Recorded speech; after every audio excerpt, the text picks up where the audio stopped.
Belo, melroat, gouren a bobsor sporchou ar blij da vretonat. Met etouez ka re nevedi gweit hag a ra ar muant o dreuz bar vro, ma vel droat gwezelek. Met deus peler eteu peta e reolennou pennan a dost hag ur sport breton et deut de vean. Setu pez vo gwelet irie pa pewar minut in Breizh.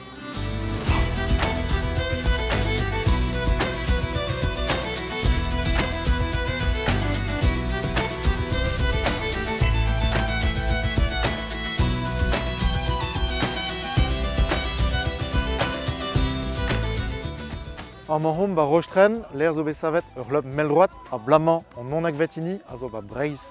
A gerie just war man tournament brodel a botret, nom nevel.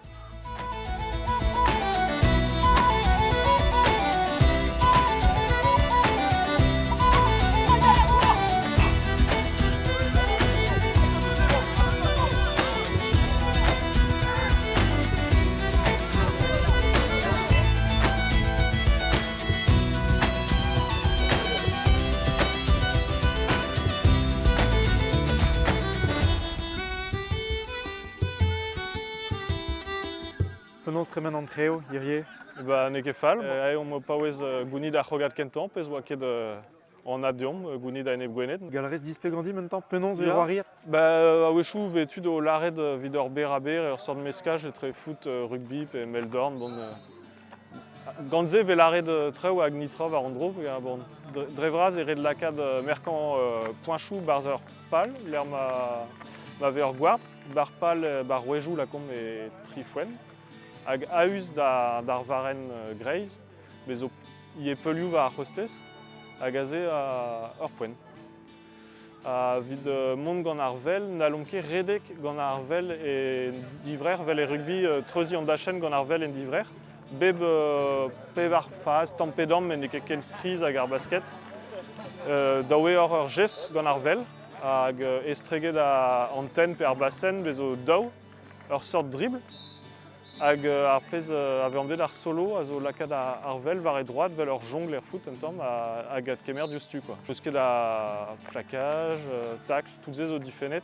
Petra blij dite an muant mar sportman, justement. Ba me meus bet gren meldorn, pat pel. Meus an tu sport a stroll, me ie gant un tammig, just a war un tammig stok.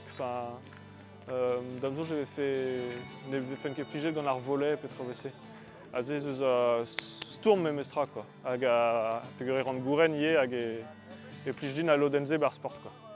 Sportman zo tont eus broi verzon, Ya. be just. Sport koz noe me mestra, hag ave gret kouz laret gant an ol vugale e broi werzon poen pe boen. A penaos raler displegan e ve krouet kemen a glopchou ba Breizh, muoit ba brora la. Liam spécial gant broi verzon? Ya pez ne ket bet laret e pen kentan, peogwir bez o klebou un tamm er bed a bez. A pave ar pez a zo an vet kibar bed ar vel droad gwezelek. E ne ket stadou vel er foot, me bezo tammou bro, pe me mes kerioù tu zo da c'hoari a enep da New York, pe da Singapour, hag tout ar skip a youze a zo krouet gant iwerzoniz a zo da vevan lechal en diaspora la kom. Hag e Breizh sanset e viche a l'er kentan er bed, l'air ma zeus bet krouet klebou meldroad gwezelek eb iwerzonad ebet born afer. Damzo j'ai plij an tu keltieg un tamm mestra. Hag evidare a zo et skuiz gant ar pez ar c'helc'har vezout bar foot pe sport choual ar speret a zo kalz gwelloc'h.